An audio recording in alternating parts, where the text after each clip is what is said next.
what people perceive to be a religious person, honestly, no, I didn't think I was going to be like that at all. Is there such thing as a religious person? I guess How was it like studying with Habib Umar? it's the environment that he's created there, the role that he plays in society. Like, do you feel like as if there's an issue with people being real? First of all, myself, like being real became my own journey. Why do you think organizations have not kind of taken up the responsibility of people that are interested in Islam? I don't think the knowledge or understanding has been there. And on some level, I don't think the cultural relevancy has been there. Become Muslim and then you have to change everything about yourself and you'll be unrecognizable to your friends and family. Yeah, sign me up. Sign me up. Do I call you Sheikh Imran, Ustad Imran, or Top G? You can call me anything, but Yeah. I do have a preference. I really don't like titles myself. Right. Not of humility, but just Imran. Okay. Yeah. Although Right. some people do persist, keep calling me Sheikh. I'll respectfully, I'll call you Imran. But Yeah, no. generally, I feel more comfortable calling you Ustad, but Yeah, no, Imran. just do it for your own That's good. comfort. Okay, so let's just get straight into it, really.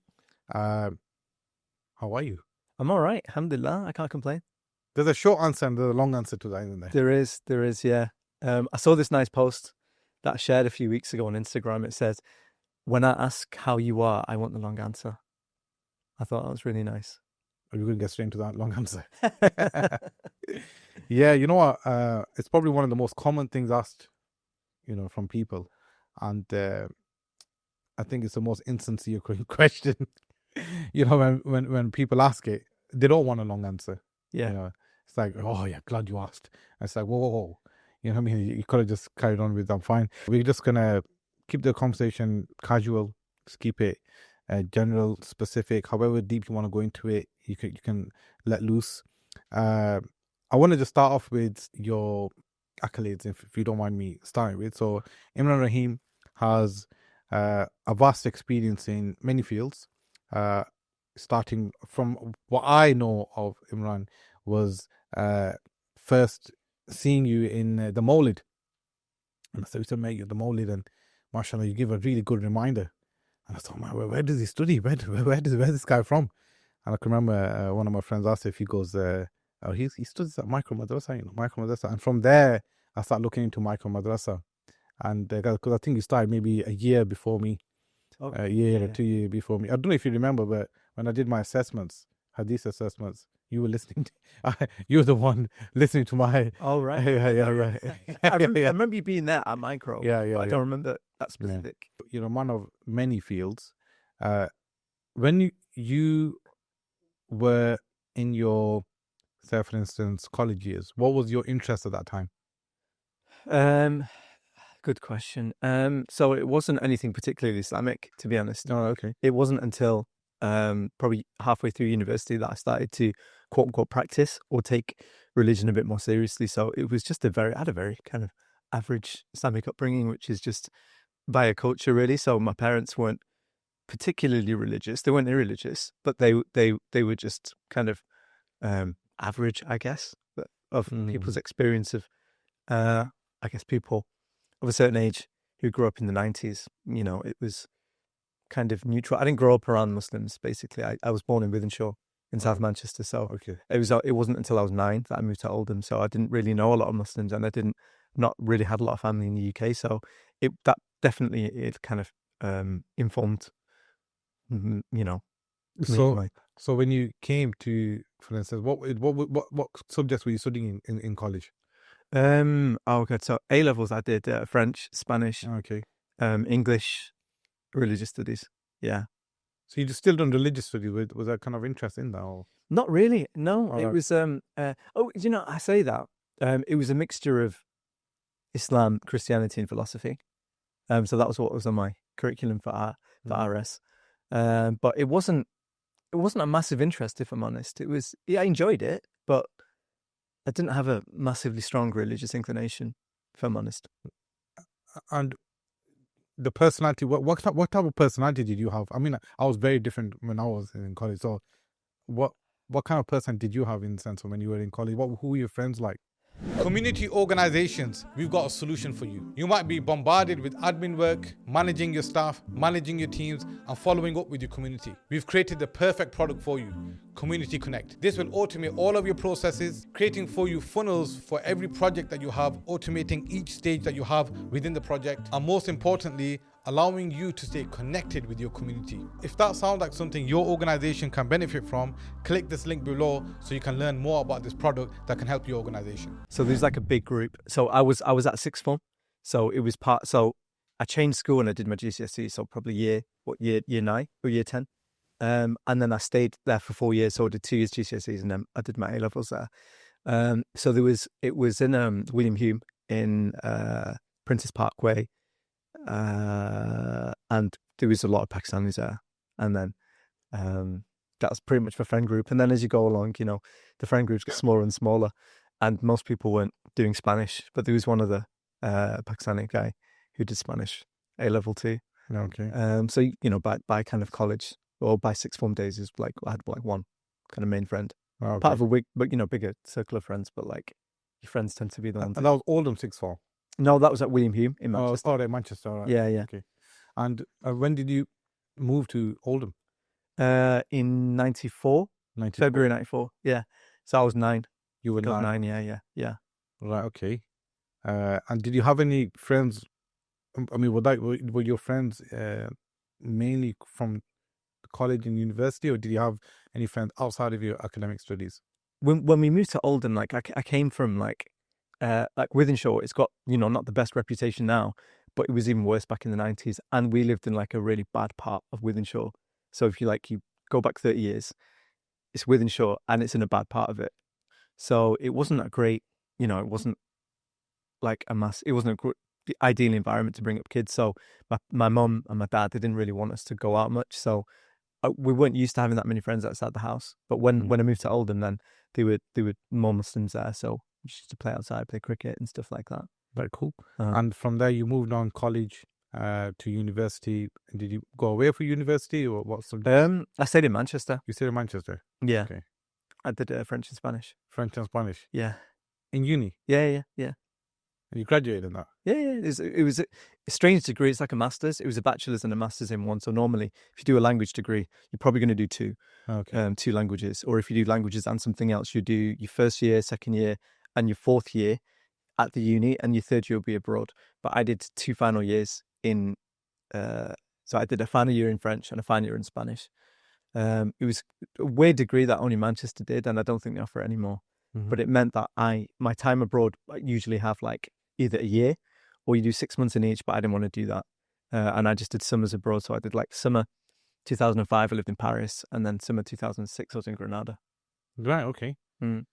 So let's fast forward to your, first of all, your kind of Islamic side of experiences. And since when was the first time you felt like as if, you know what, you want to walk down the path of Islamic environments, teachers, studying? It was a coincidence of sorts, I think. Okay. There was a common friend that I went to school in 6th form with, and I met some other guy, his friend basically.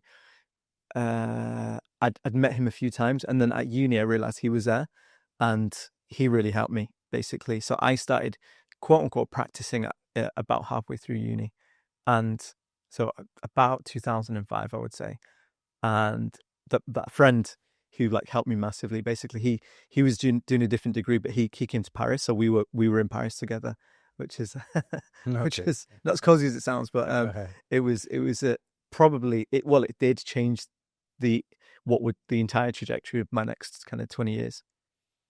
Okay, so at that time, now obviously, like I normally say, people in Islamic circles, they normally come slightly damaged.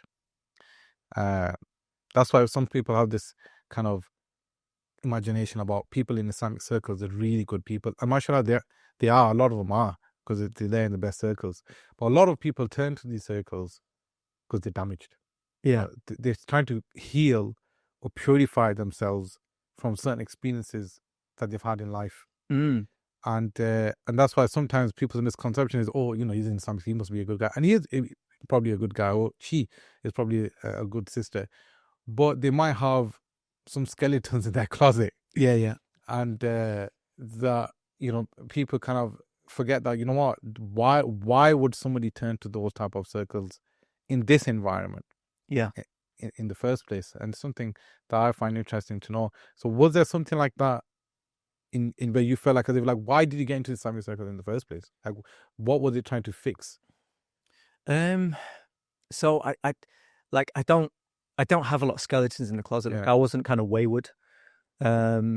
We were quite, I think my parents quite protected us a little bit. They protected the company that we kept, and that's understandable given where we were. Yeah. So I didn't really have that many negative influences outside. So I'd say we were pretty generally good kids. We weren't getting involved in anything untoward. For me, I think I've always been quite reflective, quite pensive.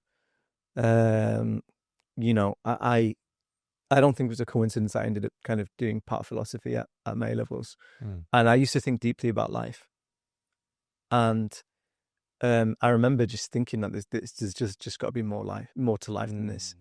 And, you know, even if, you know, you are grown, you know, you brought up as a Muslim, you do grow up without prayer and stuff like that. And, you know, I knew how to pray, I knew how to read Quran, that kind of thing. But I just knew that there was something more in life than just what we're seeing. So I don't think there was necessarily a kind of trigger. Yeah. I think there'd been, you know, having this one friend, you know, may Allah bless him, like what a huge impact he had on me. I think having that company was really important. So, and I think having him on that trip with me, and we were sharing a room for like 2.5 months that entire time we were in Paris. He was my best friend. That really helped. That kind of set things off in motion, I guess. That kind of determined the trajectory that the kind of the next 20 years would take, really. And he was studying, I think he was studying Tajweed. So so when I started taking religion a bit more seriously, I started studying straight away, which is the best thing you can do, really. So. And where is he now? He's like learning Arabic. He's done micro. He's done micro himself. Okay. Yeah, he's still involved in circles. He's busy. He's got family. He's working, and he's doing well. He's doing well. Yeah, I don't see him as much anymore. But like, just so much of my present is down to his company and his concern. That's what it was. He was just like a really like. And I always think now, like, if I was him, I wouldn't have gone on holiday with someone like me. Not that I was massively wayward, but I wasn't. Yeah. You know, you tend to have company that, you know, similar interests, and we did have similar interests, but he was just very understanding, very tolerant, very totally non-judgmental, like naturally. Like, it wasn't like he had to learn that, you know. You can learn principles, you can learn good ethics, and, you know, it's a bit of a struggle. He's just a good guy naturally without any effort. And I think his influence and his company really was really transformational for me. Do you feel like as if there's any friends that you would have loved to go back and bring with you in this journey, just like he brought you along his journey? I didn't have like a ton amount of friends. I didn't, you know, I've never really liked big circles of friends. I've just not, you know, I've never really taken to it. I don't like kind of group mentality and herd mentality, which is how groups tend to be. So I've never, even at school when we had those, I was a bit of a contrarian. I didn't like conforming. So you end up finding your own, you know, you have fewer people around you and you do that, or if you like that. That wasn't intentional, it was just the way the way that I was. How do you, so for instance, like I would say, you're a bit more of an introvert than extrovert, or do you think? I don't know. I don't. I think sometimes that kind of dichotomy, it can be a bit confusing. Like, I think I'm introverted in certain situations, but I'm very extroverted in certain situations, and I think that's true of most people. Like, if you take an introvert and tell them to talk about the thing that they absolutely love, you'll see a different side to them. So I don't know how useful it would be to describe myself in those terms. Like, I'd say I'm struggling now because it depends who I'm around. It depends who I'm around, and, you know, someone who only knows me in a particular capacity, like someone who sees me at City Game, will think I'm a complete extrovert. But then someone who sees me in another kind of setting would probably describe me as an introvert. So I don't really know. Yeah. I think it just changes depending on who's around me and what I'm doing. Yeah, I feel like that as well. Like a lot of people, it's about the environment that they're in, and does that environment what it gets out of you. Yeah. If it gets the best out of you, accepts a lot of you, then they'll be open. They'll be more free to speak about whatever they feel like speaking about. Okay, I'm gonna go into that a bit more because I'll be speak further on. Okay, so mashallah, you started your Islamic studies. Was there anything about it that you imagined and it wasn't to be when you actually started studying, or was it as what you expected it to be? Like studying in general, like when I first started studying. Yeah, when you first, for instance, did you have an imagination in terms of, okay, I mean, were you already going to mosques locally, etc.? Nothing like that. No. So I'd never really regularly been to mosques apart from, like Jummah and Eid and stuff like that. So I didn't go to madrasa. I didn't go to mosque. Right. Like when we did, it was just that we'd do our bit because my grandfather, Allah have mercy on him, he was involved in that mosque. So I would go and do our bit and come out again after like 5-10 minutes. So like I didn't have that proper experience. So I didn't, which for better or for worse, I say. I was going to say a lot of the religious trauma that people our age might do. Yeah. So that's kind of new to me, that madrasa system. Right. Like experientially anyway, because that wasn't my experience. Okay. And then so what's your point of reference in terms of then? For instance, when we get involved in projects and stuff like that, we have a point of reference in the sense of, okay, we don't want it like this. Yeah. How it used to be. So because we know how certain things, how kind of wrong it was in their judgment to have certain things in certain ways. Yeah. So what's your point of reference in the sense of this is how it shouldn't be? The work that you're doing now, we should speak further on. Yeah. But obviously, I don't know if you do a lot of work with kids or stuff like that now. No, I haven't. No. Yeah. No, I'm not. I'd probably won't be good at it anyway, to be honest. Yeah, but I don't have a point of reference. Yeah. I don't have a point of reference for better or for worse. It was all new to me. I mean, even like if you would have asked me like at school, like or college, or sixth form, do you think you're going to be like what people perceive to be a religious person? I said no. I didn't think I was going to be like that at all. I didn't see myself as being a religious person. I know it sounds really bad, but that's just it didn't. Like it's always, I've always been important to me, but I never thought I'd be like go down the religious path. What is a religious person? This is the thing. Even the term itself, like, look. So, for example, when colleagues have asked me, if I'm religious, or they probably think just from observing that you are religious, but I wouldn't describe myself as a religious person. But I think people might, particularly someone who's of another faith, they would like if religion's playing a part of your life, they would say you're a religious person, and from that perspective they'd be right, but it's just not a descriptor that I would use for myself. So is there such thing as a religious person? I guess so. I don't know. If it's a part of your life and it affects your decisions, then I guess you could reasonably be described as a religious person. Because I'm trying. So if you're saying you're not a religious person, then that means I wouldn't describe myself. Okay, so you wouldn't describe yourself as a religious person. Yeah. So there's something that there is a description that you understand of a religious person. You're saying, I'm not going to describe myself as that. Yeah. So what is that? My definition is probably something more like someone kind of more, I guess, more committed, like a better person. Like that's probably in my mind, my definition of it. Like someone who's, I think I probably have a different definition compared to what the mainstream definition is, if there is one. And do you think, like, for instance, when you said there's a mainstream definition of religious person, what do you think their definition of a religious person is? You mean like a dictionary, like non-religious specific, like non, like just a general, like outside in the perception of people out there, the general Joe Bloggs of this. Yeah, like if religion's a part of your life, if you go to a place of worship, if plays a, if you participate in like religious rituals, worship, that kind of thing, then you would describe that person probably as religious. Yeah, I reckon. Like, because if you have to define it in some way, then I guess. Yeah, I mean, when I get asked that question a few times, oh, you're religious. I take religion seriously. Yeah, but I'm not a religious person. Yeah. So you get what I mean. Yeah. It takes on a different meaning. Yeah. I guess from the tradition that we come from.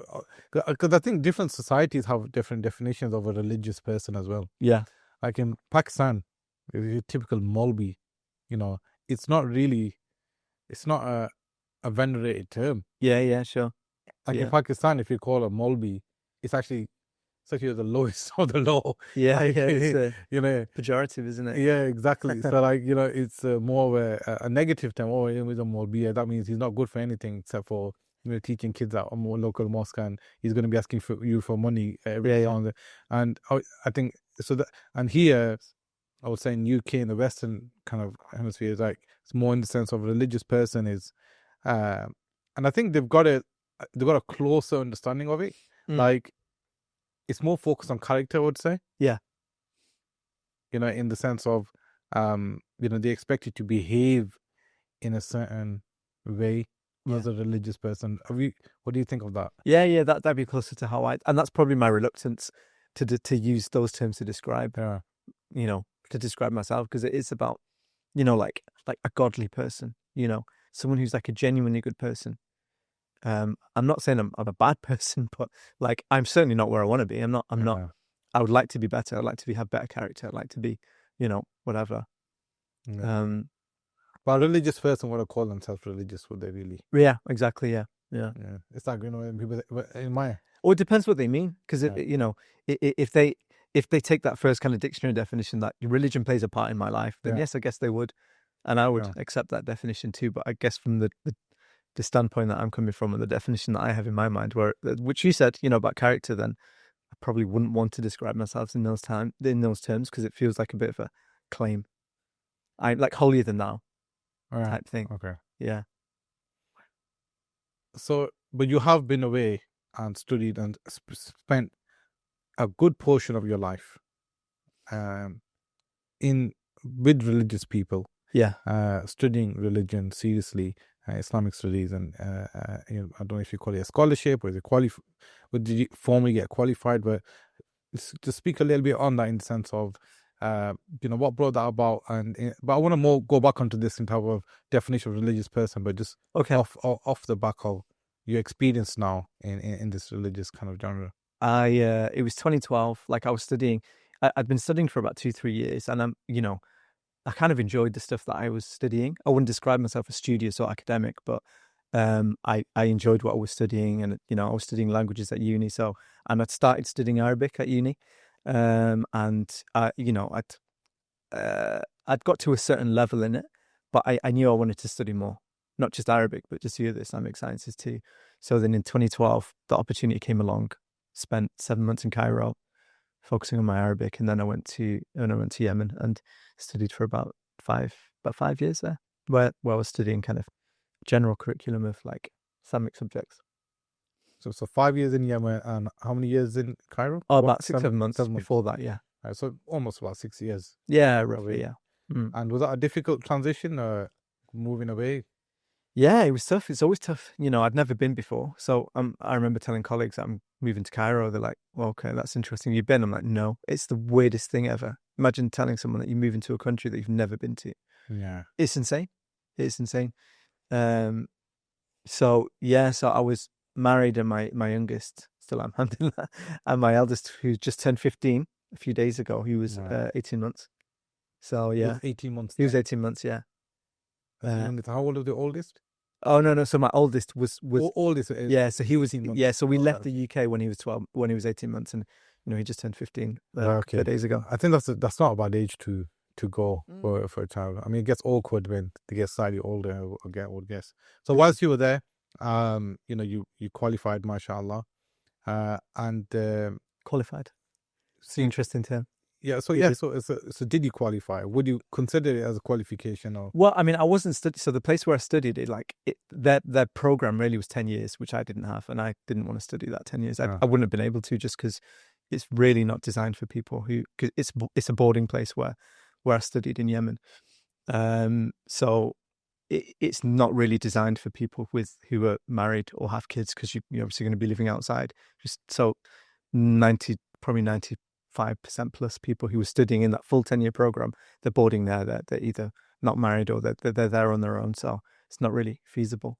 So that's the qualification that they do there. So did I come away with a qualification? No. I always wanted to go away and study.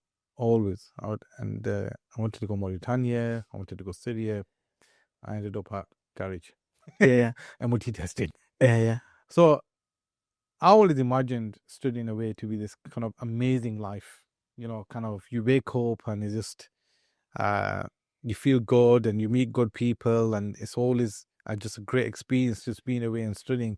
Sometimes I think that like it's just too good. Like, do people disconnect from the real world if it is that good? For instance, if it is about being with good company, good people all the time, and when they come back here, it's just like they're completely disconnected with the reality of things. Yeah. Or is it not what people expect, in the sense of when they go away, just have these amazing experiences every day, studying from one teacher to another teacher? Yeah, I mean, I can speak about my own experiences. Yeah. And it really depends where you are. My time in Cairo was vastly different from my time in Yemen, for a multitude of reasons. Just because they're very different places. Cairo is this massive, kind of monstrous kind of just huge city, which is just really densely populated. And my place in Yemen, where I was studying in Hadramaut in Tarim, is about the polar opposite. It's detached. It's in its own, self-contained. It's cut off. It's far removed from any, really modernity, which was intentional. So it was different in just about every way that it could be. So going back to the question, in terms of being connected, it was very different. Like in Yemen, they had the worst internet in the world, like literally, because I remember looking at a table when I was there of like the top 200 countries and where how good the quality of the internet is. Yemen was bottom, like 204, 206, whatever the bottom was. And I could have told you that anyway, but it was nice to be kind of have that verified. So that was, and I joke about this with my mates, that between the years of about 2013 to 2017, I have like a cultural blackout. Like you couldn't even get YouTube there. Like, and on top of that, I had issues with my internet in the place where I lived, in the flat that I lived. So I have so most people won't even know this, but YouTube goes down to like 144p in terms of quality, which is like the lowest quality. Most people don't even know that setting exists, but I couldn't even load that. So YouTube, anything like sports, anything cultural, I have this kind of blackout period in my life. So sometimes someone will come out with a meme reference or a joke or a film. I've heard of it, but I wasn't there, go through it. I might not even know it existed. So it's interesting. I've got this kind of 5-year gap. I think Mustafa Davis was doing his media work from there. Yeah, that was in kind of the early 2000s. Yeah. But the internet was so bad, and it got worse because I was there when the war broke out. Okay. I was there before and during the war, and unfortunately it's not ended yet. Although, like, safety wise, we were on the right other side of the country, so it wasn't affected in that way. But I remember the internet got worse during that period, and I think recently now, it's Starlink and stuff, so it's like internet's normal there. Not normal, but it's way better than it was. Do you think like scholars develop better in terms of being in touch with, the real world? Yeah. In an environment like Cairo, or is it better for them to be like, separated, like an environment in Yemen? I mean, the idea of being away and studying full time is that you do want to be a bit disconnected. You don't want to be that connected. You want to be like immersed and engrossed in the job at hand. So, I mean, is it, I don't know. I mean, I know it's just slightly different to what you're asking, but like I was one of the few people on social media when I was in Tarim. So I was on Facebook. And Instagram had interestingly, Instagram had launched a few years like before, like 2010 or something like that. But they just changed the policy to say that all your photos or your content is we own it. Oh yeah. And there was a there was a mass exodus. I don't know if you remember it in 2012, where loads of people left the platform. Yeah. So I left at the beginning of my cultural blackout, where Instagram has just had this massive walkout, like globally. And then by the time I'm back, it's like the platform of choice. Like that's everything's happening on Instagram. So that was just one example of how things changed in that time. I can't even remember what the question was. Yeah, so I do definitely. sometimes. I always think when people do go away to study, they've gone away unstudied. I mean, and when they return back, the people, like even before they've left, so they have a good relationship with people around them in their communities. Yeah. But by the time they come back 5 years later, they've kind of been so disconnected from any society that that the purpose of why they went to study for is when by the time they come back, they no longer like can't keep up with the pace of the youngsters, the youth. Yeah. Their mindset is kind of shifted now because they've been in such a good, wholesome environment. Mm. But now they're coming back here, they can't really fit in terms of language, in terms of references, etc., etc. Yeah. Do you feel like there's some truth in that? Or Yeah, I mean, things move on, unless someone is so central to a community that everything falls down when they leave, which might be some people, but we don't have that issue in the UK. Like someone in like America, like, yeah, where there's not a big, or whatever, you're in some community where you literally are the pillar and you're doing everything, then in that scenario, but that's not our reality in the UK. Yeah. So things move on, and things, people fill in the gaps. And so, yeah, but I mean, there is that time of like acclimatizing, so you're not going to understand things on day one. Like that first year after returning from like an extended period of studies, I would say is like just trying to understand the environment and just recalibrate, I guess. Did you struggle with anything like that when you came back? Or no, my expectations were I had a really interesting period coming back because it's famously difficult when you come back from studies, like what you're going to do. You think, what job am I going to do? How am I going to get money? Which is a valid concern, which everyone gets, every student gets. I started to get that. So I actually had a job working with my brother when I came back. So I kind of knew that I would have a job. I didn't have a house, so I didn't have like a family home I could move into or anything. So I had difficulty in some ways and ease in other ways. And the first year I was like, I was traveling like flying like every month, sometimes twice a month. I flew loads of different countries. So I think I came back end of December 2017. January 2018, I'm in Japan. I'm in Tokyo on a trip, and I'm in Osaka. And it's weird. Like I'm gone from like a really closed, self-contained, very spiritual place to like having a company car, a BMW company car when I come back, and I'm flying everywhere. It was the whole first year of my coming back, the whole of my 2018 is like that. I was sick of airports. You're just flying all the time. So that was my first year. So I did very little in terms of teaching or anything kind of, substantial in that year, but I kind of knew this is the way it's going to be. So that was an interesting year coming back. And the first year it's always interesting. It always has its own challenges.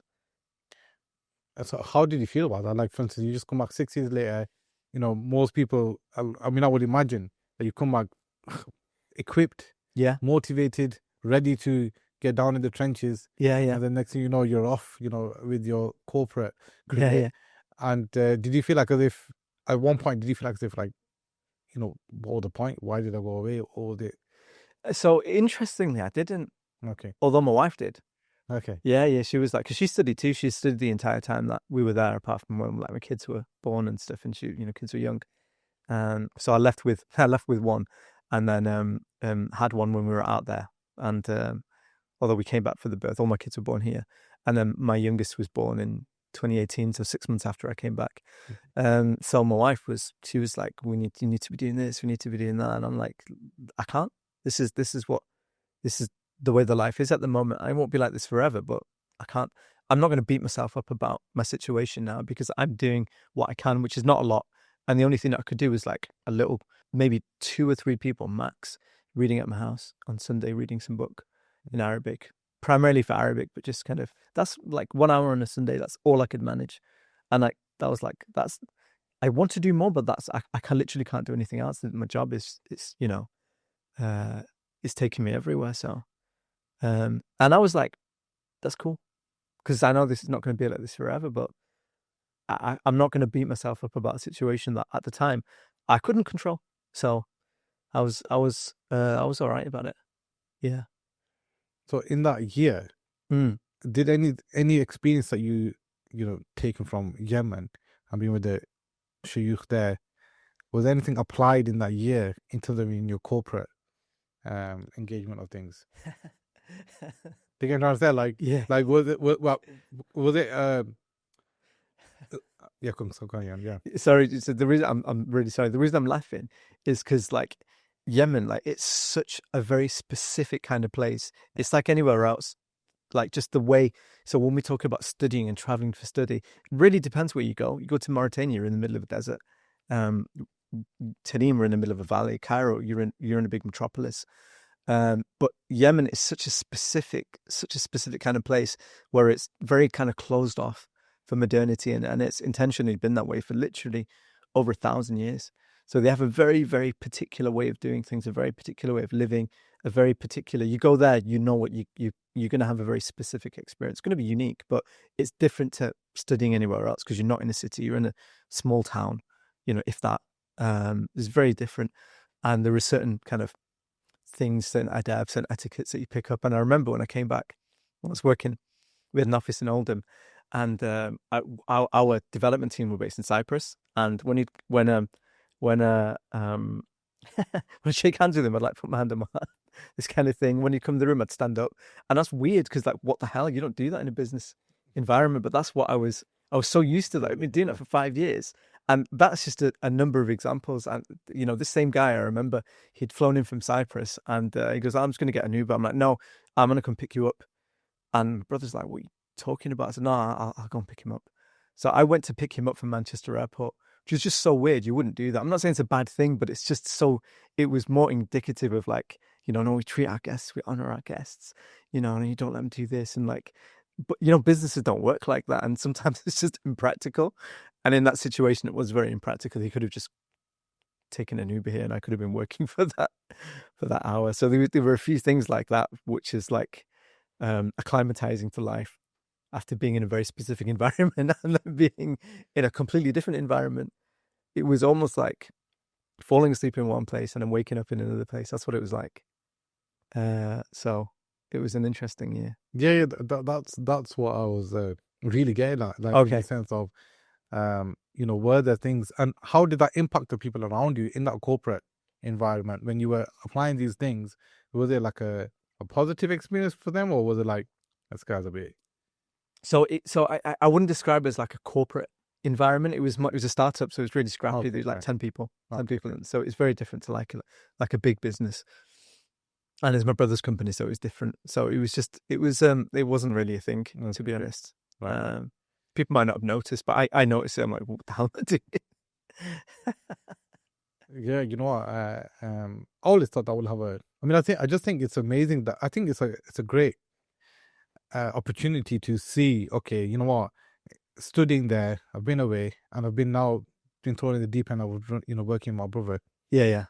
And I think in one sense it's a great opportunity because it's like, what did you really learn? Yeah. In one sense, like, okay, anyone can just go there, set up a class, start teaching the books. Yeah. But in terms of, that's more theory, but in terms of practically, yeah, what did you really gain from that place that now in a working environment that you would demonstrate that? Yeah. And I always found that interesting. Just a little bit about Habib Umar. Yeah. So how was it like studying with Habib Umar? I don't know how to answer that question. I mean, it's what you learn is not necessarily in the classes, because he holds public classes in Dar Mustafa where I studied, but you don't have like a closed class or anything like that. So I mean, it's the environment that he's created there. That's the biggest lesson. It's seeing him outside of class. It's seeing him, the role that he plays in society, whether it's kind of like in his house, big houses there. So when I first arrived in Yemen, it was like my flat was just like huge. Houses are big. Houses are generally big, in other places like that. because it's not like Sana'a, the capital, where it's like, or like a big city like Cairo, where you've just got an apartment. It was very sparsely populated where I was. So the houses were massive. So people generally buy plots of land and build houses on it and stuff. So he had a big house, mashallah. But like, for example, every day they would feed 50 to 60 people in there, guests, people passing through. And one really nice thing that they used to do is that he used to host, people with like disabilities and stuff like that. Even in most societies, so this, legislation has to protect people with disabilities and that kind of thing, and it's still not really where it should be. You're always going to be at some kind of disadvantage. You imagine a place with absolutely zero infrastructure, like next to no infrastructure. Like when people think of the Middle East, they're thinking Dubai. I'm like, dude, it's about the polar opposite of that. Mud brick houses, literally mud houses made of mud. You're in a village basically. So you can imagine how someone like that, or a demographic like that, people with disabilities or whatever, how they can't do anything. The society just isn't. It doesn't have the infrastructure to support them. So you would, one day it'd host them and stuff like that, and just all the time he'd be like feeding people all the time, and he had people in his house to help, and big kitchen and stuff like that. But it was used to serve. It was used to serve this society, the people around him, and it wasn't just and it isn't just religious people who go to him, although there's a level of religiosity there. But someone would be like, I just needed to sign my passport or something like this, or I needed to, and they'd have like a government letter from, can you sign this? And he would do that. So he was doing like the very most mundane things, but he was like serving everyone in some way. Like Yemen's very tribal.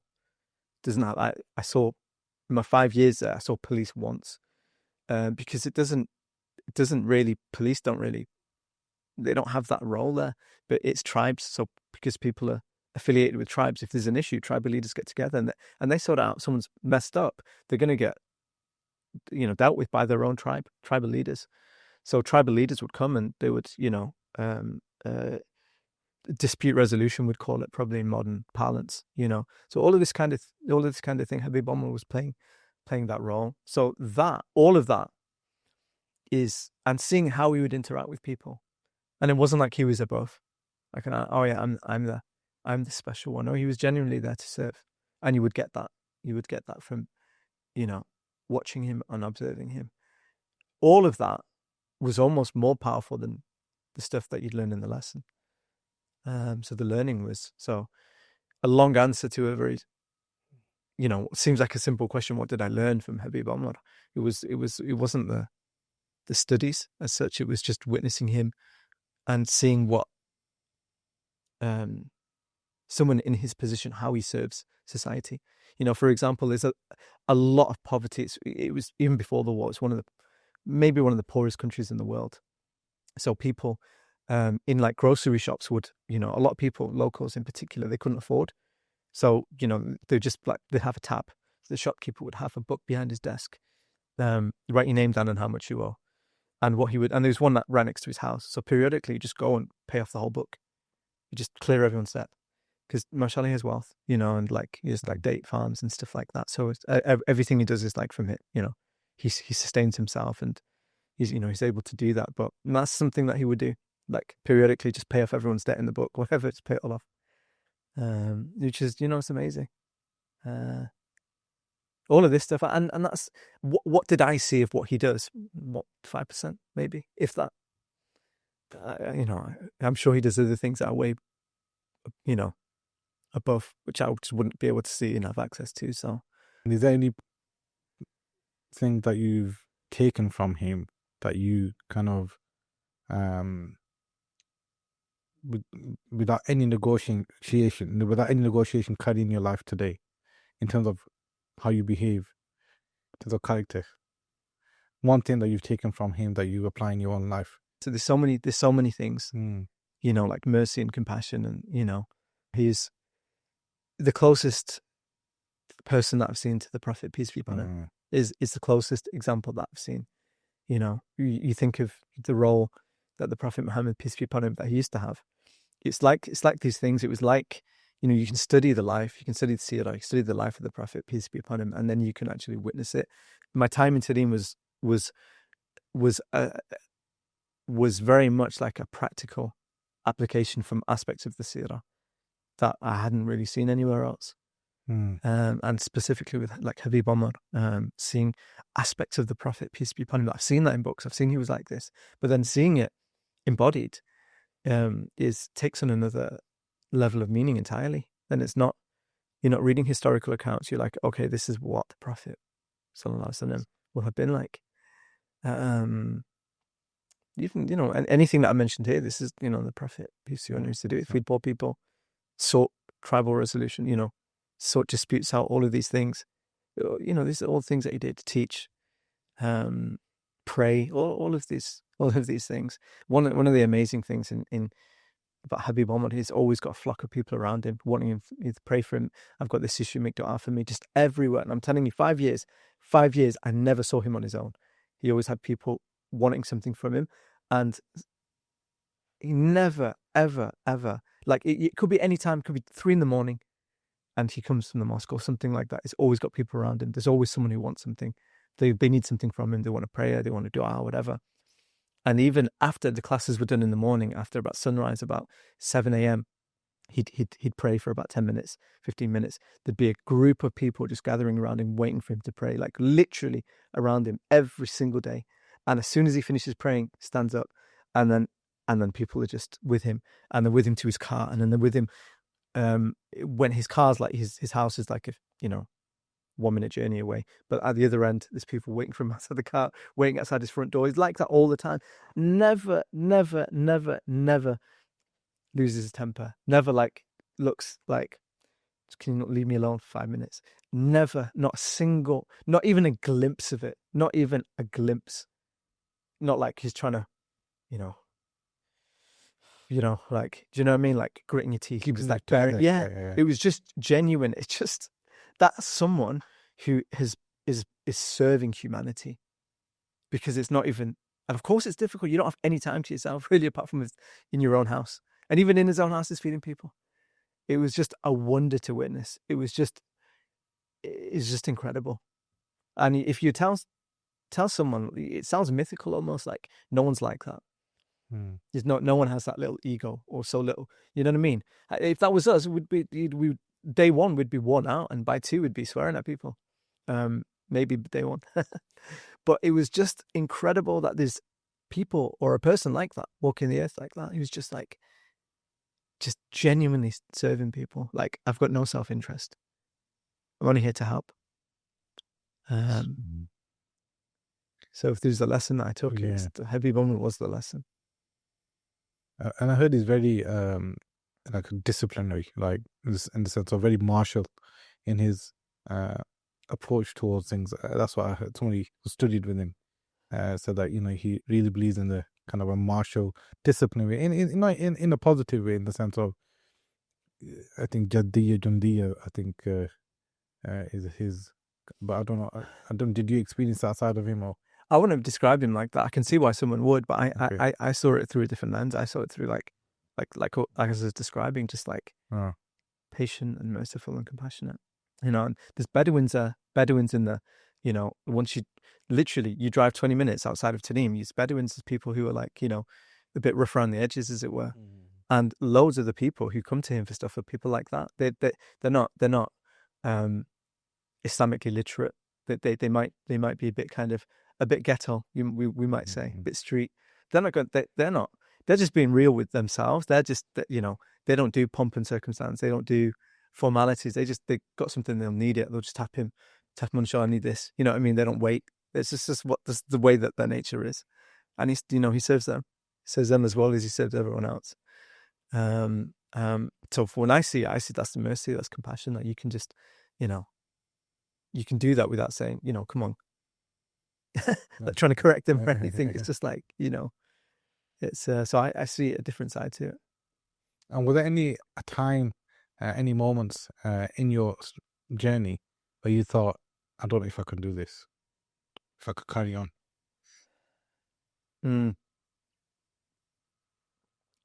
It was really tough. It was the hardest period of my life. It was the busiest, the hardest I've worked, the least sleep I've had. So to give you an idea of what Yemen's like, you're in what I call a ghetto of the Middle East. It's surrounded by Gulf countries. You've got Saudi kind of above it to the north. You've got Oman to the east. All very oil-rich countries. Yemen, and this is before the war. Literally one of the most poorest countries on earth. To give you an idea, this is what I heard, and I wasn't there at the time, so I don't know. But like during COVID in 2020, like most likely most hospitals in the UK, they'll probably have a number of ventilators. You know, the whole country of Yemen has 2. Like you do not want to go to a hospital there. So there was a number of doctors from the UK who were there, and he said the level of knowledge in medicine is roughly about the 1970. That's where they are in terms of their kind of, even in the language that they use, but their understanding in medicine. So you do not follow the role. You do not want to end up in a hospital in Yemen. It has not zero, but it has very, very poor infrastructure there. So it's very difficult to live there. So electricity is not, electricity cuts out most days. In summer, it cuts out every day, multiple times a day. It could be in the middle of the night. And, temperatures are hitting 40 plus degrees. And the internet, if we spoke about the internet, but the electricity is cutting out multiple times a day. And then most houses don't have a generator. There was a community generator, and Habib Umar would pay for that too, so that little, well, those, I don't know, 100 to 200 houses could have power for a bit. And then you've got young kids, really difficult, really, really difficult. So we had one electric, like a battery powered fan that would charge, and it would last about 2 hours. So my youngest, I said, we just give that to my son. And then my eldest son, he'd be just like, we'll wake up in the morning, he'd just be like asleep on the tiles because it's cold. So you'd be praying just for the electricity to come back. And then when you're fasting in Ramadan, forget about it. It was just, it was rough. So it was very, very difficult there. Really difficult. Definitely not the glorious picture that's painted. There's all the nice stuff there, but like, it's so tough. Like I was so I'd never been busier in my life than I was there. And my wife, she was studying too, so you'd be between that and trying to be a father and a husband, and then studying is just, you've got no time for anything else. And you forget, because we don't live in a hot country, how much the heat just zaps the energy away from you. So in the daytime, you're just knackered, like Dhuhr time around like 1 o'clock or whatever. So hot, so hot.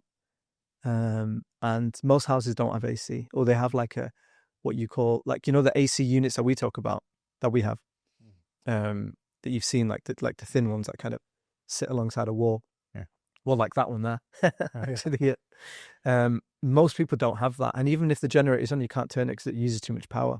So they have these, like, I don't know what you call them, like in Arabic, Sahrawi ones, like this big, massive box that's outside, and there's a vent that brings it in. And that doesn't really do a lot. But it's cool though. Yeah. So most houses have that. But so even when it's hot, there's certain houses in certain rooms in the house where you don't want to go just because it's too hot. So in the midst of that, was there ever a time when you thought, okay, it's difficult, but was there ever a time when you thought, I don't know if I can continue with this? I mean, it got difficult towards the end. Yeah. We were there 5 years. So, again, it's such a unique place that you can spend like 6 months doing the same thing day in, day out, and you won't even notice. 6 months have passed and you've been doing literally the same routine, and you won't have traveled more than 1.5 miles away from your house. So after, because you don't have a car there, we have motorbikes, and there's not really that far you can go. And where you're going to go, there's nothing to do there. There's nothing to do, like, what are you going to do? No internet. Pretty much. So you can't do like what stuff that quote unquote normal, what you would be doing back home, if you were here. So even if you could get further out, and only a few people had cars, and people had a bit of money, you there's not many places you can go. There's not many things to do. Like something that we would do is we'd hire out a swimming pool, and then we just do that every couple of months just to stay sane in some ways, to be honest. So it's really difficult. So imagine you're staying in the same 4 walls, apart from when you go in for your classes, for like 6 months on end. 6 months on end. Well, what made you want to carry on?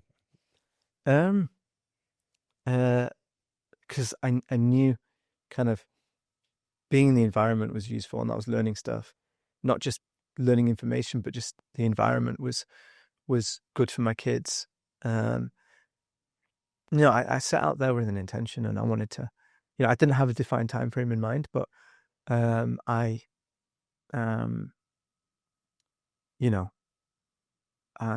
didn't even have like a set curriculum of what things that I kind of generally did what I wanted to study.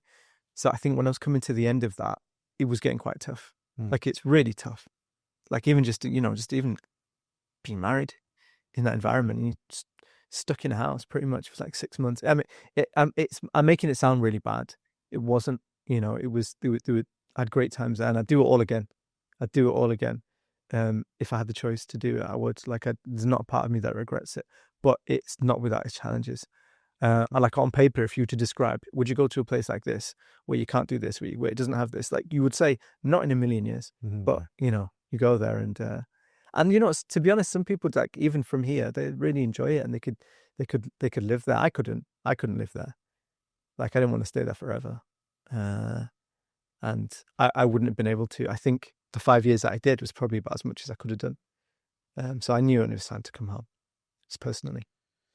MashaAllah, that's very, very, I've never actually, even though I'm surrounded by people who have engaged with Habib Umar, studied with him, I've never heard that type of description that how you describe. Even though I'm not surprised. Yeah. It's not surprising, but I've just people never been as specific about, describing him. Hafizullah. Okay, so you mentioned something there. You mentioned that he's very real. Now I know that's a main theme in your life right now, being real. Yeah. Right. So you got your gathering, the weekly gathering, a monthly gathering. Yeah. Be real. Being real. Being real. Yeah. Being real. Yeah. Okay. So what's this gathering for? What's it for? Who's it for? And what's its objective? So I'll give you a little bit of background, and I'll get into it quickly so I don't forget the question. So there was an acquaintance. There's a guy I'd met a number of times over the years, about a couple of years before I'd left for my studies, and he'd actually come to visit Yemen during my time there. I think he had when I was he had. So then I kind of saw him there. Then in 2019. So in 2019 or towards the end of 2018, he rings me up and he says, Imran, we're looking to start something in Bury. There's like local guys have got nothing to go to. They're not super religious, but they need something. So like, would you be interested in doing something? I'm like, yeah, okay. So in 2018, we started this monthly. I don't know what it was going to be. No one knew what it was going to be. I since learned that it was for people local to Bury. Just some kind of class, but it wasn't like for the super religious people, because there's plenty out there for people in that demographic. So we had no idea what it was going to be like, and it ended up being, or what it became was a like a monthly session on spirituality, where our tradition is taught in a accessible manner, where everyone's welcome. Doesn't matter, what stage of their journey they're at. No one's judged. And those were going to be like the founding kind of the pillars of that kind of gathering, is that everyone can come, and there's no entry level requirements. You don't have to be at a certain stage of your journey. And that's what it became. For people who've used the term unmosqued, people who don't find a space for themselves in religion. They're Muslim, but they don't, they're not kind of up here where they're ready to commit to like a kind of regular Fard Ayn class, or like a regular curriculum of like, weekly commitment for 2 years or 3 years. Most people can't do that. So there needs to be a way in. And being real, the intention with it is that it becomes this way in for people to begin their journeys or kind of resume their journeys in a way that, they don't feel pressured to look in a certain way or to conform to a certain kind of standard. And things are broken down and explained in a way that's just makes sense to them. It's relevant. And I think that's what it's become. So I might have missed out some important details there, but it's all right. So why name it that, being real? Like, do you feel like there's an issue with people being real? Yeah, I think there is. First of all, myself. Like being real became my own journey. And I heard about it, like this idea, what does it mean to be real? We hear about it now, being authentic, be your authentic self. This kind of thing, about being authentic and not being fake. Because no one likes, no, if you describe someone as fake, that's an insult. And it will always be an insult, whatever domain or whatever. No one wants to be described by that. Which means that it's praiseworthy, it's good to be authentic, it's good to be real, but what does that even mean? And I had this question for years and years. And I think I'm getting closer to understanding what it is. But it was, and I actually came up with the name, and I wanted it to be something, and I took this from Tatleaf when they started. They all of their named I remember there was a video of Osama Khan, and Allah have mercy on him. He said all of our programs are named in like an active, like present tense, like living right. I can't remember the rest, but they all end in that. Something that's active, something that you do. And we took inspiration from that. And for sure, as an organization and in terms of the ethos that we had, completely taken from them and our approach. So it was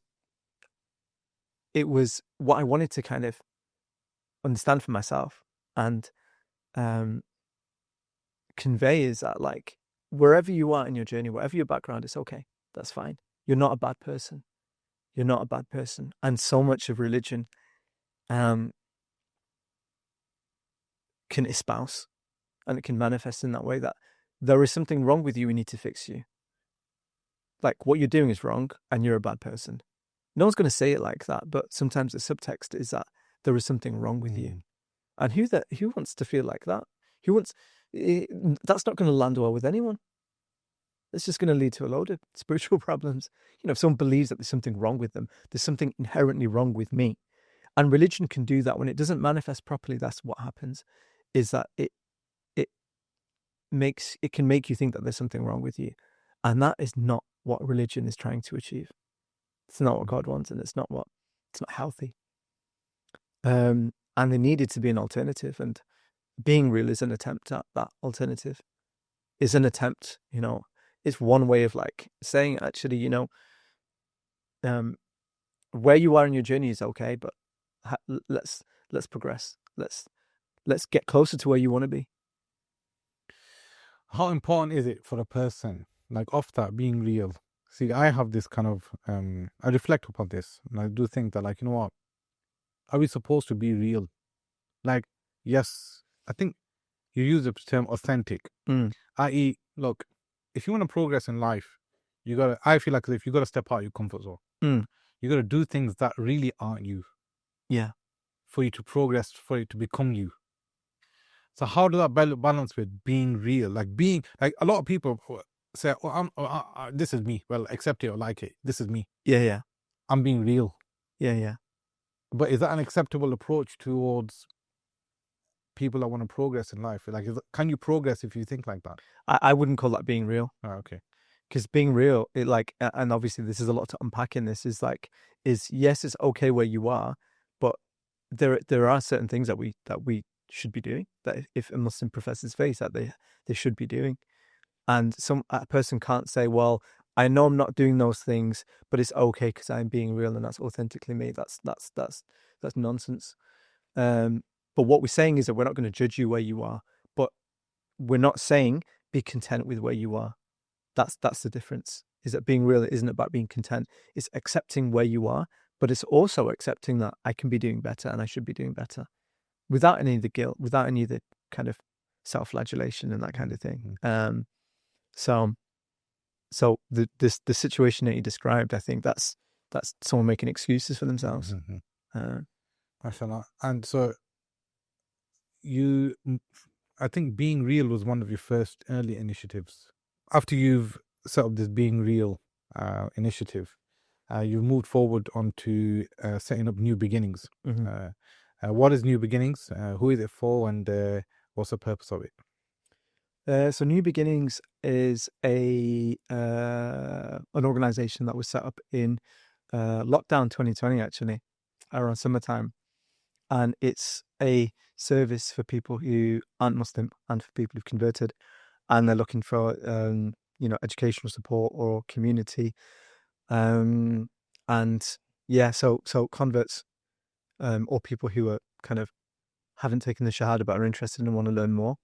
And that's it. So so we use the term kind of heritage Muslims, which like what most people would call like born Muslims. So it's not for born Muslims.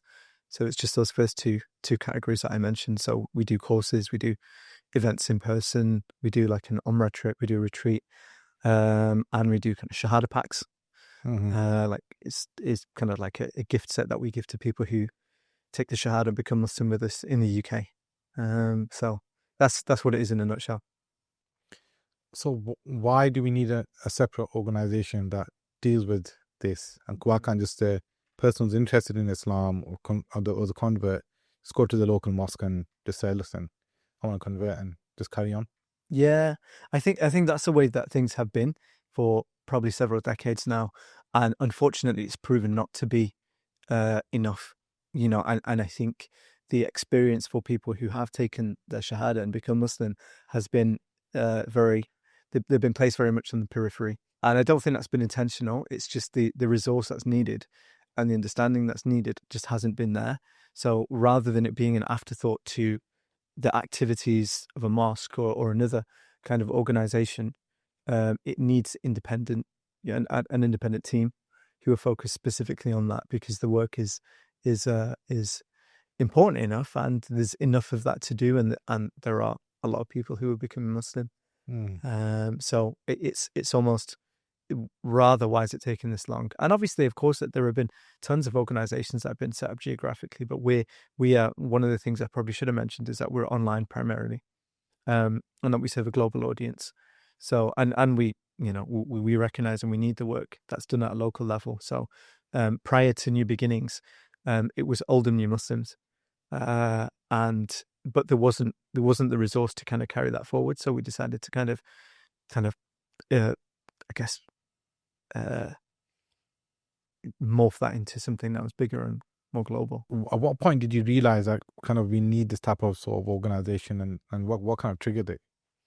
Well, I mean, most of the founders are converts themselves. I'm married to a convert, so I see kind of secondhand the difficulties that someone who embraces Islam, the challenges that they have, and the experiences that they have in a community that's designed to cater for some of the kind of body of Muslims, but clearly not all.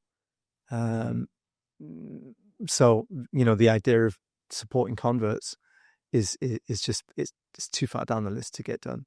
So we realized quite early on that the experiences that the founders have had, this can't be repeated. We need to be equipped as a community to for this kind of growing number of people becoming Muslim. What type of experiences do you think that kind of haunts you? And you heard from people who have converted? I mean, I've had the worst stories. I heard recently that it was a mosque somewhere in the UK, literally refused to do the Shahada for someone. Several instances. Sheikh Bilal has posted about this on Facebook. A couple of instances recently. So we've got serious issues. Serious issues. In fact, most of our work, I mean, is taken up by actually people who've already become Muslim or people who are interested in becoming Muslim. But really, most of the work or a lot of the work needs to be done in the wider society, of like educating the wider community of like, okay, we've got this new, well, no longer new, but we've got a body of a demographic of Muslims who need, specific needs and requirements that, and we need to understand how they can be supported. Otherwise, they'll just fade into, unfortunately, they'll be left to fend for themselves, and we're not really equipping them. Why though? Why are converts kind of? Do you think they left out like an afterthought? Yeah, in terms of organizations, yeah, it's oh yeah, we also do this. Oh, we do this, and this, and actually we also have this, and that's what it's like. And that's no blame on the organizations. I think there's so many issues that we have. There's so much that takes up time is that it needs people who are dedicated. We can't afford for it to be an afterthought, basically. Mm. And until there are organizations who focus specifically on this, then we're playing catch up, which is what we're doing, which is what every kind of convert support organization is doing. We're playing catch up. We might have, we're probably 20 or 30 years behind where we should be if this has been thought through, and we'd had the resource and we'd had, so we're playing catch up. We're not, we're not even nearly where we should be. We're just trying to close that gap. Well, in living in a country that's obviously we're only a minority as a Muslim community, a minority here, why do you think organizations have not kind of taken up the responsibility of, of processing, people that are interested in Islam, are converted into Islam, and provide a journey for them after they've converted? I don't know why it hasn't happened. I don't think we've been equipped. I don't think the skills have necessarily been there. I don't think the knowledge or understanding has been there. And on some level, I don't think the cultural relevancy has been there. And this is also the case for kind of Muslims who are, born into Muslim households. The mosques have become, and this is wrong, and I wish it weren't this way, but it's they have a degree of irrelevancy to the wider community. Unless you're going there, what about people who aren't going there? And even if you are, well, what's there? And, things have improved massively, but we've still got some way to go. So if you imagine that even the kind of heritage Muslim community have been underserved by mosques, and this is not to, I don't want to disparage, it's not to disrespect, it's not saying, and they should have done it and they're bad and that. No, they did what they could, but we need to take things forward. So when you think about people becoming Muslim, that's where do you start? And the next issue, the more pressing issue, just takes precedence, and people get forgotten about. And what do you think the biggest mistakes current organizations have been doing in terms of converts?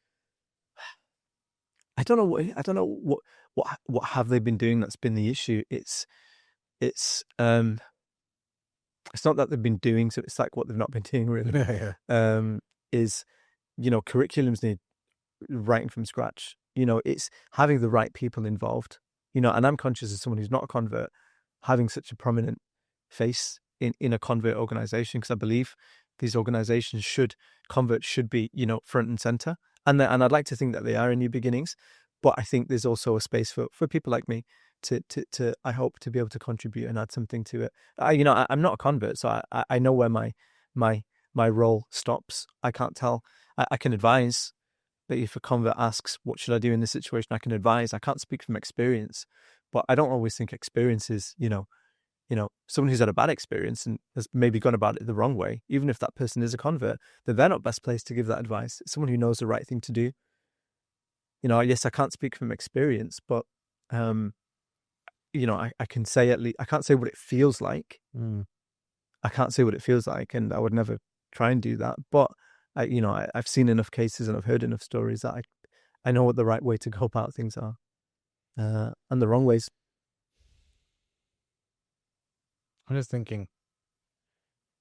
So you're saying you don't know how it feels like, but I feel like as if, from what you've told me, how you were growing up, you've always, because you mentioned before that in school you were always a bit, on your own, in your own type of, you stuck to your own way. Yeah. And do you think there's some kind of connection in terms of what your personality has been over the years of school, college? Like you said, you didn't really mingle with the society much either. Yeah. So the experiences that you've had in your life, do you think that like you were destined to deal with converts really, because maybe you didn't fit in your own community, and you do know how it feels like, as if like, I don't know if I'm on the right lines here. I think you're exactly on the right lines. Yeah. I think it's absolutely no coincidence that I ended up where I am. I'm kind of hoping to serve the people that I do. It's probably a direct result of who I am, my own experiences, my own experiences being a Muslim, like not affiliated with any particular group or any particular mosque or any particular way of thinking. It's it's been a bit freestyle, and Mm-hmm. and even culturally, even just my education, my upbringing, it's I think cultural understanding has a big impact on this, and my affiliation and my exposure to like Pakistan and Pakistani culture, I have it, but it's not to the degree that I would say is the case for the majority of Pakistani Muslims in the UK. So it is a reflection of my kind of my personality, my upbringing. We're a product of our environments, right? So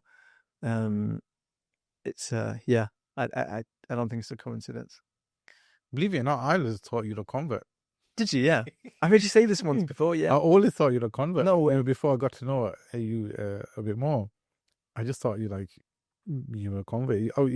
I did sense like as if you had some type of subcontinent affiliation. Yeah. But your demeanor, Yeah. it was as if like, no, he's not from our typical community. Yeah. You didn't come across as a typical Pakistani, basically. Yeah. From Oldham. Yeah. But yeah, it's interesting that you said that. So okay, so now in terms of the communities or organizations that are already set up out there, what would be one thing that they should be doing for converts that you would, from your experience? So how long have you been running as an organization now? 5 years now. 5 years. Yeah. So in those 5 years, you must have seen things that work and that don't work. Yeah. So what do you think community organizations out there, what they should do when they come across someone who's interested in Islam or someone just recently converted?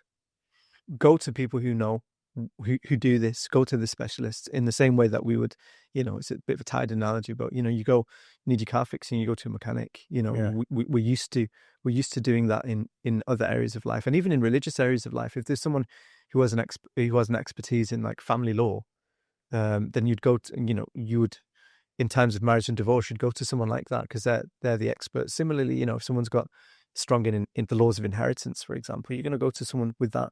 This is an extension of that. This is just another one of those areas of expertise. So, we can support, and New Beginnings is doing work to support mosques and organizations like that. We're just about to launch some training, which is something that's long overdue. And I think there's definitely a need for it. We're not interested in doing it all ourselves. We can't. We're not trying to be the only ones. That's not a sustainable solution.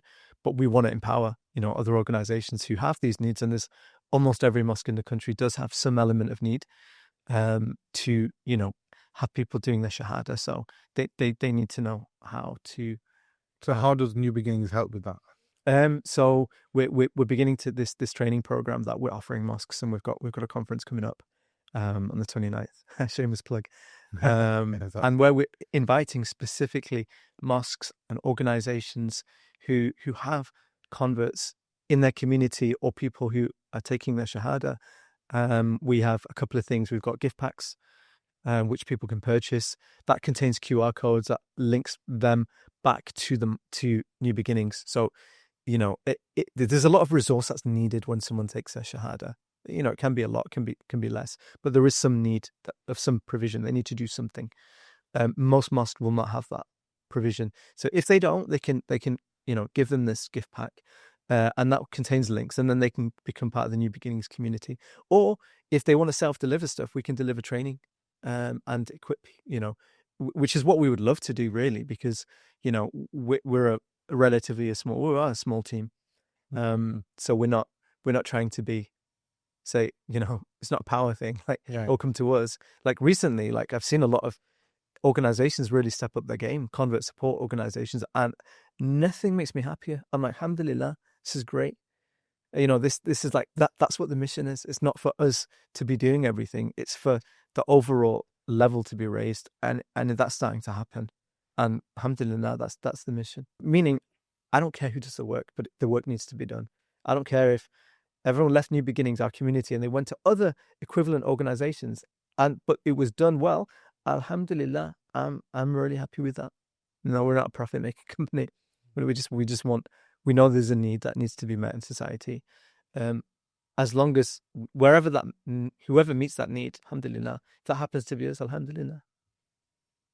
So you mentioned vulnerabilities. So what do you think converts go through that maybe mosques and local organizations might miss. I mean, because they might have good intentions, change the names, and as soon as they convert, change the name, and isn't that enough? Or there's something after that what they need to do as well. Yeah, one, even if they come through that door, you don't know how long it's taken them to get to that point. Yeah. There are people in our community, it's taken them 6 months, 9 months to have the courage to even go to a mosque.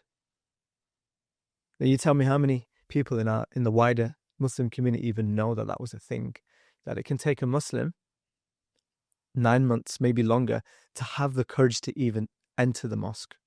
Mm-hmm. We are clueless.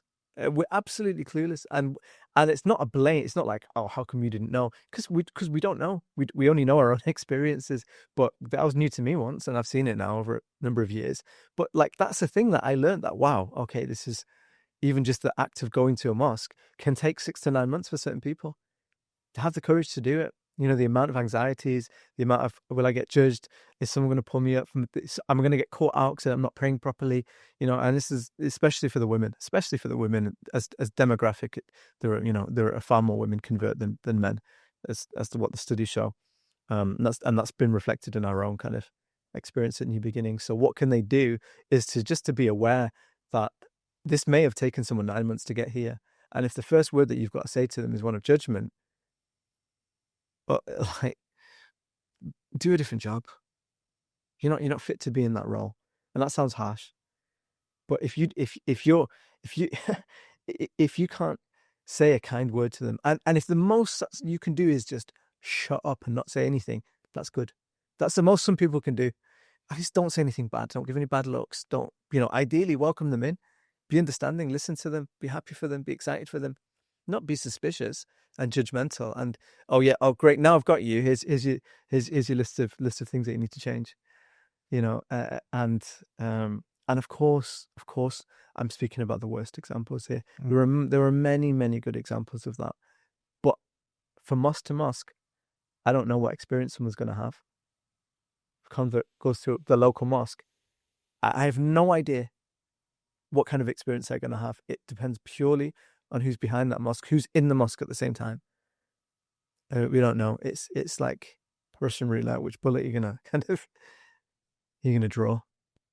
It seems like as if you've come across some real horror stories in terms of people that have. We could just tell by your kind of demeanor whole change as soon as we spoke about this.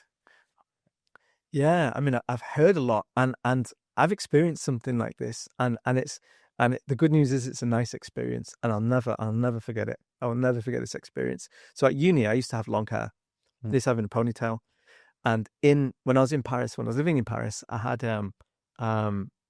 I was becoming in that transitional phase of practicing, and I'm using air quotes, is that I don't like the term, but you get, when I started taking things, that point where I started to take things more seriously, religion more seriously, and so it's the summer. I mean, it's the summer of 2005. I'm in Paris. I've got my hair in a ponytail. I've got dog tags on, and I've got a vest, and I've been going gym, so my body was in good shape. And I go into one of the mosques in Paris, not the main mosque, but I went to a mosque in Paris. I think it was in Barbès, which is like this Muslim area of Paris. Oh, Muslim area. I go and I think I pray Asr there. And there's like quite a few people. There's probably 50, 60 people in the mosque. And the Imam comes up to me, and he brings me in close and he gives me a hug. And he whispers into my ear, he said, if you cover your shoulders, it's probably better during the prayer. And I'll never forget that moment, because that's how it should be done. And I was not a convert, but that kind of level of compassion, compared to when I went to a mosque in Oldham and I had my hair tied back in a ponytail. What's this? You're not supposed to tie your hair in the prayer. You know what I mean? And this is someone, a teacher in the mosque. He's a teacher in the mosque, night and day. So that was the closest example that I got to what it must be like to kind of, when someone does it properly, when someone doesn't judge. Would that happen today? If someone comes into the mosque with a vest, you know, even if they are like, they're not converts, they look, I look, Pakistani, I think. Maybe I'm surprised. like, can you imagine someone having that kind of experience in a mosque in the UK? It wouldn't happen. The fact is, no one in the congregation said anything either. So that's number one. Amazing. No one comes up and runs to judge me. The Imam himself is the first one to say, like, you know what, gives me a hug. No, and he says it in private. There's a reason why he said he brought me in, I think. That's why he's not telling me off in front of other people. The worst thing you can do for someone is to say that you're not okay. There's something wrong with you. And even if there is something wrong with that person, you never say it. You never make that person feel like it. We have people coming to us. We've had people coming to us, and this is in being real too, said crazy things. But, you can never, whatever you're inside, you're thinking, no, it has to just be love. It has to be love and compassion and understanding that, alhamdulillah, this person's here. Allah's brought me this person. Is my heart big enough to encompass them? Or am I just going to am I going to rush to judge them and tell them all the things that are wrong with them? That's not what the Prophet, peace be upon him, is. I think that's what's missing, isn't it? Like, the knowledge is there. Yeah. Where many people have studied, but the ability to be transformative human beings, I think that's what's missed. Yeah. I don't know. My own experience of classes and my friends before I even started to study Islam are still my best friends. And that I would have thought. I mean, I've definitely left some friends that I've had to move on from, but definitely like some my best friends. Then actually, my best friends then are still my best friends now because they've kind of joined with me in the journey as well. Yeah. But I think what's surprising is sometimes you would think that, like, when you go to Islamic circles, you'll make real friends, like, because these are friends who have based their friendship upon Islamic principles. So their definition of friendship is going to be kind of quantum leaping against my street version of friendship. Yeah. But for some reason, I found more friendship in the street version of friendship than I did in the Islamic version of friendship. Yeah. I don't know if you ever experienced anything or like that. Or, I don't know. Yeah.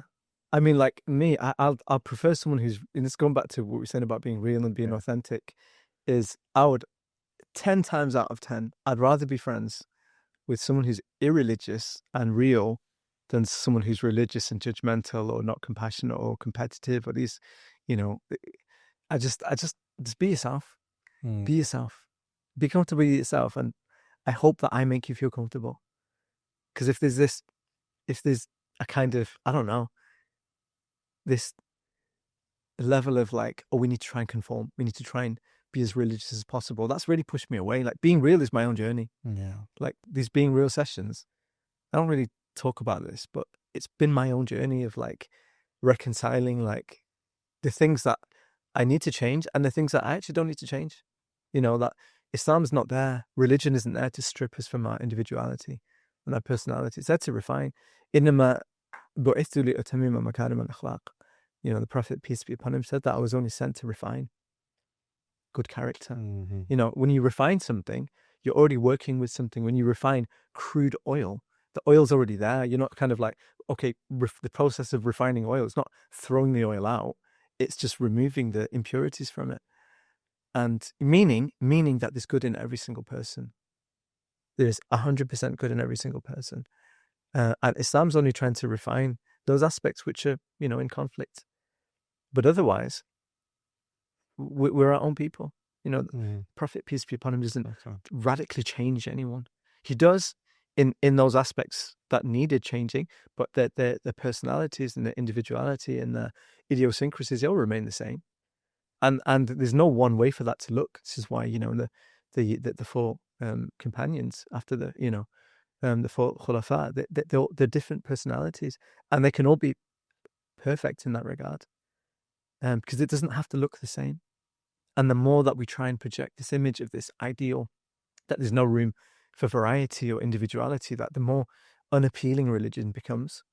I'm talking about within Islam, let alone when we're talking without. And, Like, become Muslim, and then you have to change everything about yourself, and you'll be unrecognizable to your friends and family. Yeah, sign me up. But there's, and it sounds ridiculous, but that's the subtext of what's going on in certain manifestations of Islam, and it's nothing could be further from like the message ultimately of the Prophet, peace be upon him. Awesome. Uh, I think that's what I've loved about yourself, personally, that you've managed to maintain this identity. Look, mashallah, if you look at the typical person who's traveled away, especially Tarim, and they come back, they have a certain demeanor, they have a certain way of dressing. I won't say way of, mashallah, the way you carry yourself in terms of behavior is one thing, but the way I am today has taken me years to get like this being able to reconcile my role and what it means for me to be real is different for everybody else, and everyone needs to find that on their own journeys. And you add kind of religious teaching and stuff into that. It adds extra layers of complexity to it. And I miss it when things were simple. But my life isn't, I have done things and there are certain expectations of me now. I think personally, it gives hope to people who suffer from this kind of, who are concerned about the same type of things, in the sense of, I'm very in touch with, and I'm saying this like, I'm using myself as an example, but I'm sure there's many people out there like that who are quite happy within themselves. They might be in certain careers, certain pathways, certain personalities. For instance, they might have a personality that fits for their career, and it goes hand in hand. Like with me, for sometimes being creative and kind of being funny and humorous and having a bit of a personality, it goes hand in hand. But it gets difficult when you're, if you might be in a setting or this environment where that's just seen as like, it's making a fool of himself, and I think different, it does give people like me hope, where it makes me think, okay, you know what? It's not just you have to behave in a certain, you have to behave like Imam al-Ghazali. You know what I mean? That is the only way to kind of bring yourself. And when you do see, mashallah, you're a scholar in your own right, and regardless of what, I mean, there's people who with much less who have bigger titles, I'll be honest with you. It's like, once I was in New Zealand and somebody called me a Maulana, and I said, look, that's not me. I'm not that. I don't have that title. I whispered in his ear, and he said in my ear, because there's people with less than we getting bigger titles. So my point is that, like, it does give people hope that who are in that kind of in the area of studying Islamic studies, and they want to learn for the sake of learning. Yeah.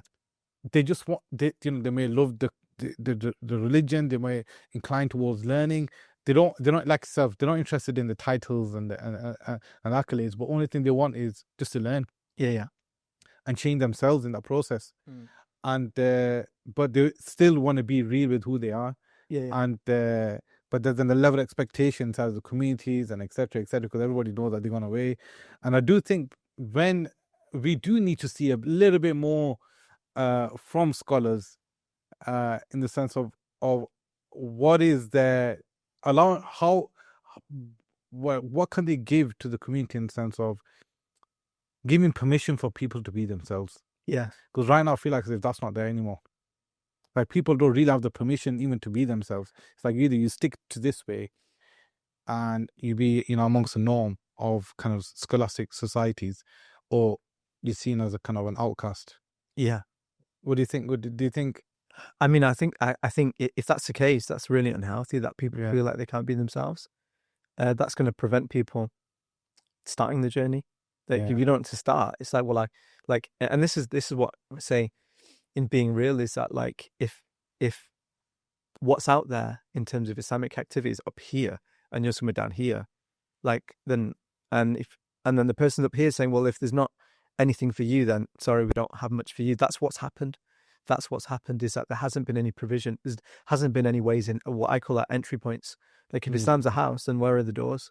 If there's only one door and it's like there's 10 secret words that you need to know to get in, and only, then it's not an open door. It's not a welcoming house, So we need multiple doors. People need a way in, and that's if we're gonna convey authentically and faithfully. Because if we're not, then it's an elitist club. Then it's like a members only club. And well, we only accept applications for, we need a reference for, something private. It's the exact opposite of that. Anyone, like, Islam's for everyone. Like, no one is denied access to Islam because everyone ultimately has that right. But if the Islamic activity and the offerings don't reflect that, then we're doing a disservice. We're not accurately, faithfully representing the tradition, which is a problem. So moving forward into now, like what you're currently doing, in terms of in more of your corporate career type of thing that you're doing. So with everything that you've experienced in terms of going to Tarim, studying here, moving away, studying abroad, coming back, setting up initiatives like Being Real, New Beginnings. Now that you're in your kind of a very much, and I'm correct me if I'm wrong. So you're a marketing consultant right now. Yeah, I'm a bit of a hybrid. Yeah, I'm doing all sorts. Yeah, like around business development and marketing. Yeah. So in that area, which is similar to, I think you're in a completely different world to what I'm in, but I mean, in the kind of wider kind of picture of things in the similar fields, but in terms of what you've experienced and what you've studied and what you've learned and what you've done, how does that help you today in your career? Like, I kind of learning from my journey, like my I mean, religious journey. It could be your religious, most of your religious, because I'm just seeing that you're kind of on.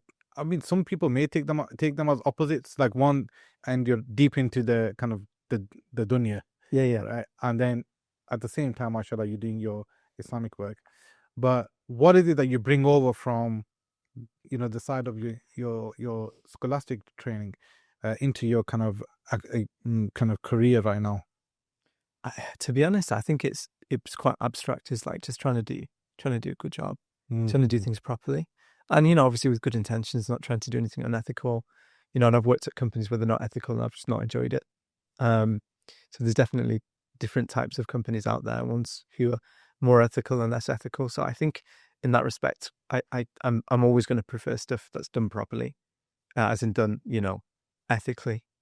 But in terms of personally just wanting to do a good job, being motivated, and having, trying to have a higher purpose in what I'm doing, that's I would say where it's helped. Do you find it difficult to balance the two in kind of worlds? Not really. No. I think the way most people probably understand it is this dichotomy of deen and dunya, but I just don't think the dichotomy works. I don't think it's valid. I think it can be confusing. It can be, detrimental if people think that they're doing something that's, unless it's explicitly religious, then it's of no value. But no, it's upholding your responsibilities, providing, and this kind of thing, and just being a good example ethically is so powerful. And in fact, one of the last gatherings I had with any of the kind of teachers in Tarim, I went to his house, and I didn't know a lot of the teachers one-on-one. People like to come back with stories. I saw with this. Oh, this one time I really don't like doing that, and I don't have a lot of stories in the back. And I was never trying to collect loads of stories I can tell when I get home. It sounds very cynical, but yeah. So anyway, so one of the last gatherings that I had was with someone called Habib Umar, and he said, Imran, why don't you work in a company when you get back? It's like working in an office. I'm like, what? And I was shocked, He's like, yeah, it'd be good dawah, it'd be good, be a good example for people, your colleagues and stuff. I'm like, oh, okay, yeah, maybe. And at that point, I wasn't planning on doing that at all. But it was so telling that one of, who's a very experienced, elder almost, he was saying to me after knowing that I'd been there 5 years, like, why don't you get an office job? I was so surprised. But for me, that just showed the kind of the breadth of their understanding of what this tradition looks like, and even within that tradition, the tradition that I took from, this idea of there being set archetypes, it was never cool with me. I never sat well with me, because I'm not an academic person. if you compare against scholars, like I'm not, and I knew that very soon into my studies. I'm not going to be like some bookish academic, that's not me. It's never going to be me. So I wasn't going to try doing it. I studied hard at the things that I did. It didn't mean I didn't study, but I knew I was never going to be the resident scholar type, and that was never my goal. So it was very interesting to get that kind of advice. And at the time, I thought, no chance I'm doing that. And lo and behold, I kind of ended up doing that. But it shows experience and insight, perhaps. We have our ideals of what things are going to be like. But so, for instance, when I hear and also correct me if I'm wrong, if I'm misunderstanding the hadith, I would love to be educated on it right now. For instance, I read a hadith where the Prophet said, the person is cursed if he intends to meet someone for the sake of wealth, for the sake of money. I read in Bidayatul Hidayah. Okay. And it made me think about networking. That deep down, people, when they go for networking, yes, the intention is to make relationships, make friends, but it's for business. Yeah. And, have I understood that hadith correctly, firstly? And, then how do we, if I have, then how do we balance that in the sense of in the work that we do? Yeah. A lot of it is based upon networking and making relationships, and it is ultimately for the sake of business. So how do I balance that? Yeah, I mean, the specific hadith I'm not familiar with, but the idea of networking, I think there's a way to do it ethically, and there's a way to do it kind of a bit unethically. You can be literally, what can I get out of this person? Whose contacts can he introduce me to? And there's a way to be authentic about it. And I think the higher the stakes get, the more authentic people get. And one book that has probably impacted me more than any other is Dale Carnegie, How to Win Friends and Influence People, which I read when I think I was probably 12 or 13. And the reason that I read the book, like my dad he's a bookworm. He had a big library. Well, no, not a big library, but we had like a lot of books at home. English books, like fiction, non-fiction. And there used to be a thing. So my sister, she's like a few years older than me. There used to be a thing, and I don't know if they still do it, called like this Dale Carnegie, this enterprise scheme, young enterprise scheme that they used to have at school. And my sister won a competition, and she got onto some training that businesses pay like thousands of pounds for. She got onto it as part of her school program when she was like 15 or 16. So then we had a lot of his books in our house. So Dale Carnegie was just kind of entrepreneur from like the early 1900s. And he writes this book called How to Win Friends and Influence People, which sounds like a crazy title. Like, who'd write a book about that? But it's an incredible book, which I find myself implementing to this day. And in that, he talks about relationships. And he was a big business, like multimillionaire, whatever the equivalent was in his day and age. But and I love the book, and because he'll start with a chapter, and he'll start with a principle, and then he'll tell you 10 stories of how that principle was affirmed to him, and the entire book is like that. And I use this as soon as I began my career. He talks about the importance of listening to people, and he mentions one of them that he mentions, that he went to a dinner party, and there was someone talking, and the guy just kept talking, and he doesn't, and Dale Carnegie himself, he can't get a word in edgeways. He said, I was interested in what he was saying, and he said, at the end, the person said to me that you're such a good conversationalist, and he said, I wasn't and inside he's thinking it wasn't a conversation at all, it was you talking, but I was genuinely listening. So it felt like, I made the person feel important. So he talks about that. He talks about him being honest and being genuine, and he actually talks about the archetypes of people being disingenuous. And like he talks about, and this is you can tell what time era this takes place in the like 1910s, 1920s. He says one of his, he met someone and he used to go touring around the country, and he was like a magician or something, and he would say that, I'm going to trick all of these fools now, and he's like, that's not going to work for you, because you're being, your motives are, you're not respecting your audience. So once again, I forgot the question, but it's such an impactful book that I just, like, whenever I have any kind of conversation, I'll mention that one, the book that really helped me. And I tried some of the things in that book, and it helped me in my career. So therefore, therefore, and I remember the question now, that I don't see this dichotomy of there being two separate things. That if you're just a genuine person, I believe, I believe that you'll do well. If you're genuine about your networking and you're interested and it's also about, what can I do for you? What doors can I open for you? Because I want you to win too. I want you to win too. That's a very different mindset that I need to go around this room. I need to get as many numbers as I can. And then I need to, like I said, I think people pick up on that. Mm-hmm. People pick up if they feel they're being used. And the higher the stakes get, the more important people are, the more valuable their contact book is, the less likely they're going to want to open it up. But if you genuinely are interested in people, and you're also going into that thinking, you might not have access to this thing or person or company or industry, I can help you. You go in with that, it'd be a different experience. I think there's a way of doing the same thing ethically and unethically, like one that's in line with our values and one that isn't. Yeah, inshallah. I think I'm going to call you back again for the marketing side of things. Okay. Just last thing. So, new beginnings, being real, your career, your marketing agency. What do you actually, now for instance, what, if you could look back, when you look back at your life, what would you have liked to have changed in this world? Like, what would I like to have changed for my, kind of your legacy in terms of the environment, the community? What would you have liked to have changed in the world? Just being positive, just, being someone that people think actually they care, this person cares. This person, I don't know, just having that positive, they taught me something, or they helped me in some way, or that's a good person, I guess. I don't know. Is there a legacy that you would like to leave behind? I